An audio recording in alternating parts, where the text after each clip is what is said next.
Outer Wilds is, well, it's a lot of things. First, it's a game about exploration. The player has all their tools available to them at the start. There's no progression of abilities, no areas locked behind a certain milestone, and no explicit goal. The only progression system is the player's knowledge of their surroundings and how to use the different mechanics of the universe to their advantage. Beyond all that, though, it's a miniature simulation. It's an archaeologist's paradise and a physicist's playground. It's home and very, very far from it.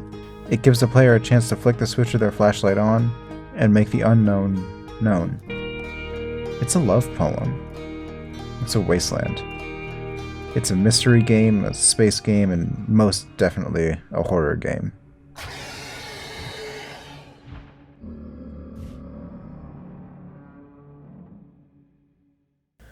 But apart from all this, the one thing that stood out to me was the way that the game approaches death.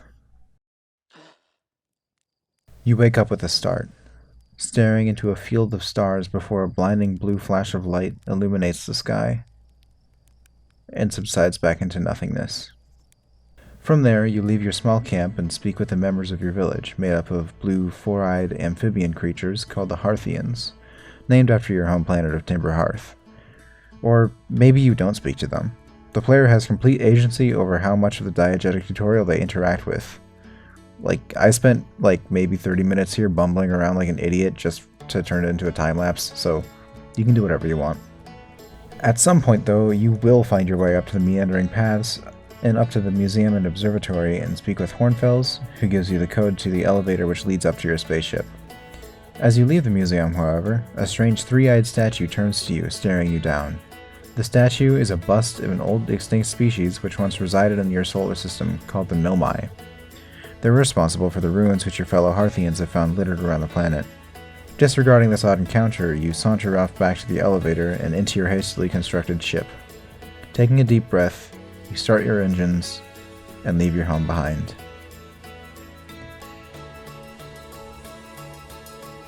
You explore the solar system, wrestling with the Newtonian physics of spaceflight and getting lost among vast Nomai ruins. Inevitably, though, be it through a mistake or something unavoidable, you die.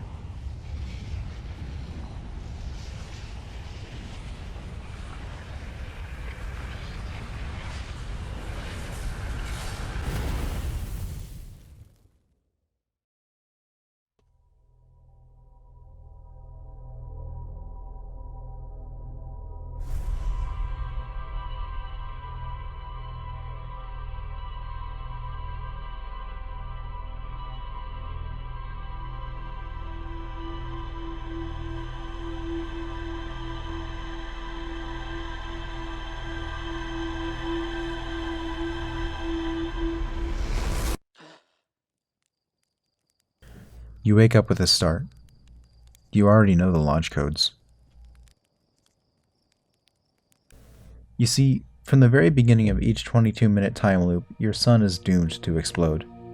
In that 22 minutes, you can do anything you like. I mean, I somehow managed to roast a marshmallow sideways while underwater, and God still hasn't punished me for it. You can use your translator tool to read the ancient conversations of the Nomai and try to piece together the carefully woven story. Try to stop the sun from exploding, or race your ship around the solar system for a joyride. But each and every time, you die.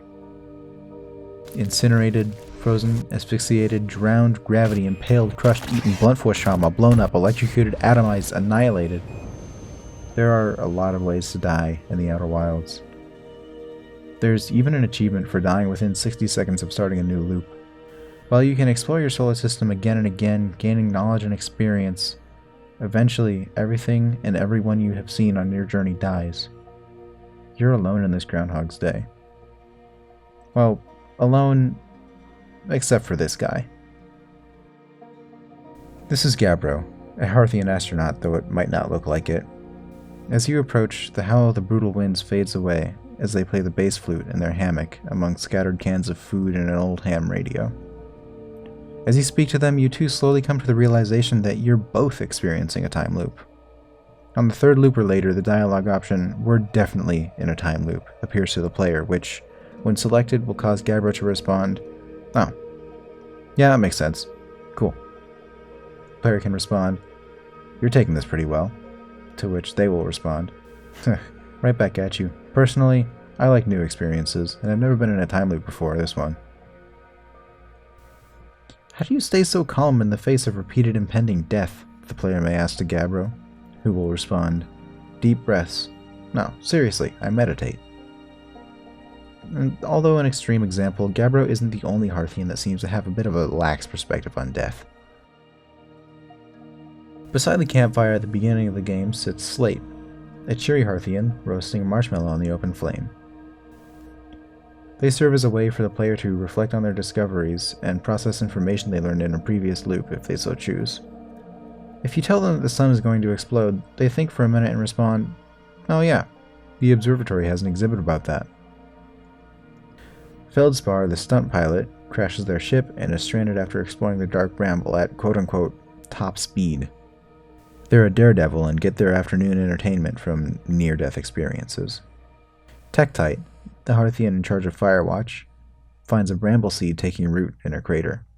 Now, considering what happened to the last Bramble Befallen... Why did I write that? Bramble Busted... Bramble Entangled... An awfully hot coffee pot. ...planet, you'd expect them to be a little concerned. This seed threatens their home planet and everyone they know and love, and their take on this situation is, this is going to be a chore to chop up.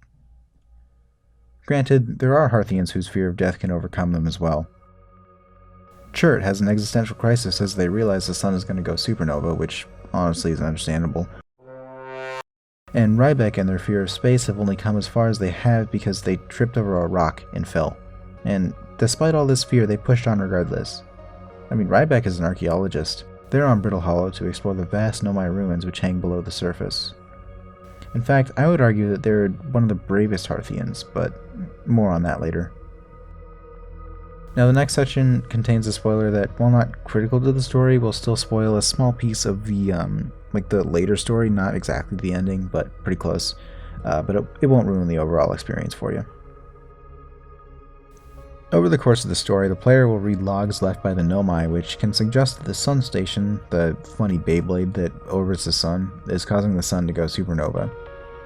Once the player reaches the Sun Station, either by the way you're supposed to do it, or accidentally landing on it first try while actively trying to fail like I somehow did.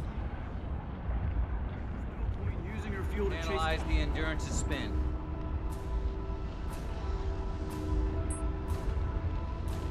What are you doing? Docking.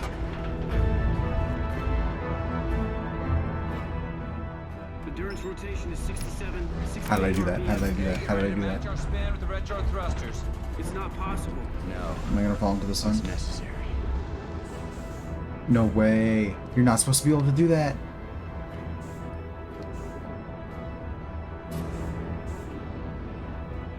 I'm just that cool.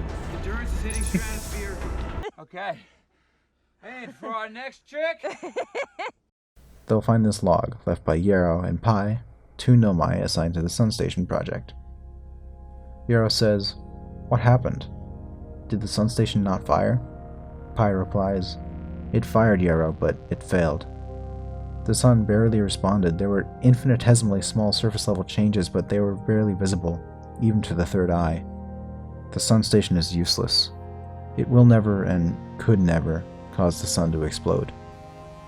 Now, while it would be too big of a spoiler to explain why the Nomai were trying to destroy the sun, the fact that they failed can only mean one thing for you. Your sun is simply dying of its own accord, as not so subtly foreshadowed by the supernova exhibit in the observatory. While the ending is satisfying, I promise, the player character, and by extension the player themselves, must come to reconcile with the simple truth that they cannot stop the sun from exploding. Remember Ryback back on Brittle Hollow? In a sequence near the end of the game, when reconciling with their own mortality, they tell the player, "The past is past now, but that's okay. It's never really gone completely. The future is always built on the past, even if we don't get to see it." And this leads us into my favorite aspect of this game. Not the way it defies death, but the way it embraces it as just another part of life. You see, the Nomai came to the solar system searching for a mysterious signal they intercepted from something called the Eye of the Universe, which they believed to be older than the universe itself. As previously stated, a majority of the game is spent exploring Nomai ruins and looking for writing left over from their conversations. Whether it was written by children playing in a cave, researchers hard at work experimenting with new technologies, or some guy who's really tired of finding love notes meant for his sister, they all serve to give the player new information, skills, knowledge, ideas, or perspectives. For example, a young Nomai named Solanum wrote her thoughts alone on a wall. She wondered if the eye was something malevolent and should not be searched for. One thing all of this writing has in common, though, is that all of their authors are dead. The player can find dozens of skeletons scattered throughout the solar system, in their homes and workplaces. One was even brought back to the observatory as a display. No signs of struggle, no writing to indicate a declining civilization or a major conflict. It's like if an overzealous 8th grader took a butcher knife to a frog cadaver provided by their horrified anatomy teacher. The Nomai left a perfect record of their history in the solar system until they just suddenly stopped. A precise bisection, with the latter half thrown away. The role of the player is to pick up where they left off, to take the research of generations of Nomai and marry it with a Hearthian's love of life and experience. The ending is broadly open to interpretation, but it's my belief that only the combination of Hearthian and Nomai traits and passions could solve the mystery, and it seems to me like the player as a human has both of their traits and helps to bring them together. It's almost impossible to explain anything at all without spoiling the game and ruining the experience, which severely limits my ability to talk about the theme I've chosen. While playing The Outer Wilds, I felt a sense of awe and adventure at a magnitude I haven't felt since I was a wee lad. I seriously urge you to go play the game for yourself and to walk away from it with your own perspectives. Now, I first played this game in early 2020, but I quickly became bored with the story and put it down. Over a year passed, and on the 15th of March 2021, I lost my best friend, Jacob Tangen, to suicide. After a few weeks, I picked up the game again to give myself something to do. All of those games filled with mindless killing weren't much fun anymore. As I explored the solar system, I realized that the story was much deeper and much more intricate than I first realized, and I was hooked. Only in the closing chapters of my journey did I begin to interpret the story the way I did. It felt like the game was trying to tell me, as all the stars in the sky winked out one by one, that inevitably, no matter what you do, everything will end. Everyone you know and love will die, as will you, and you'll cease to experience the good and the bad of the world. But that's okay. In fact, it's essential because the temporary nature of life is what gives it purpose. The feeling of loss can be bitter, but it's essential for all of us. We've all lost a lot over these past few years. Time, money, friends, but the memory of all those things drive us to do better, to be better, and to feel that happiness again, and as long as we remember something, it's never really gone. It helped me realize that, although Jacob is gone, I'm still here. You can't escape death in Outer Wilds. No matter how far you run, or how carefully you place your feet, however meticulously you ration your fuel or pass your time living a quiet but safe life, death will find you. What you can do in the meantime, though, is to enjoy the gift of experience. You can use it to cry over a movie or go on a hike, absorbing the world around you with all your senses. You can use your gift of agency to create art or try something new, to take risks. You can use your gift of love to make people happy, even if it's only one person, and even if that person is yourself. And I think you realize by now that I'm not talking about Outer Wilds anymore. So quit listening to me and go play Outer Wilds. Unless you're at school, in which case, don't.